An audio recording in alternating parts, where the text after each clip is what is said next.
Let's start with Johnson & Johnson, which is one of the world's largest healthcare companies, with divisions focused on pharmaceuticals, medical devices, and consumer healthcare products. Right. So if you've only got one thing to buy and you've only got enough money to buy one, this is the one to start with. And the reason is because, as Bron was just alluded there, it's got businesses in all of those three big core segments of the healthcare market. Market cap $290 billion, price to earning ratio of 17.7, dividend yield here of just over 3%. You and your clients are obviously exposed to Johnson & Johnson. We are, and it is a titan. $300 billion puts it in the first division. It's obviously a Dow Jones industry constituent as well as a big player in the S&P.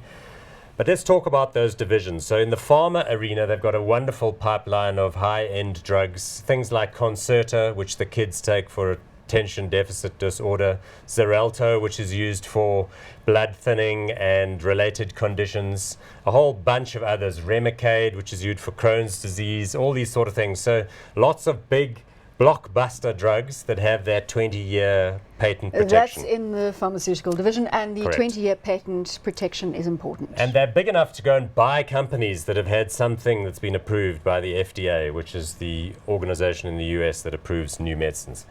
The second big chunk of the business is the medical devices arena, in particular joints, hips and knees.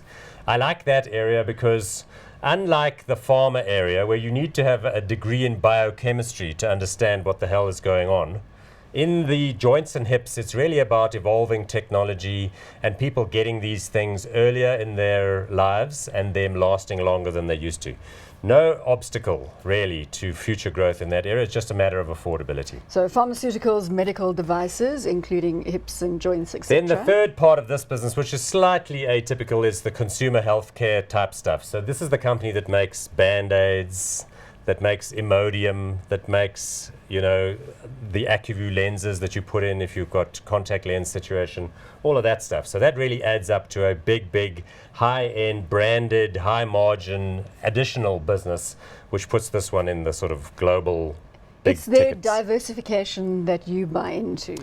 It's that. So in other words, it's a bit like buying BHP Billiton if you like the mining sector, or buying the largest bank if you like the financial services environment, which has got all of those. So You can't go wrong with Johnson & Johnson, in your opinion? and a fabulous dividend yield. 17 PE is pretty much in line with the rest of the US market. 3% dividend yield. They've increased their dividend many years in a row, and they have a AAA credit rating, which is pretty unique in the US market in this day and age. Let's just have a look at the graph from a performance perspective. So flattening out a little over the 2015 very nice year. 2013, 2014. It's been a little bit sideways, and there is a lobby in the US that says it should be split up, that it needs to be getting a little bit more active.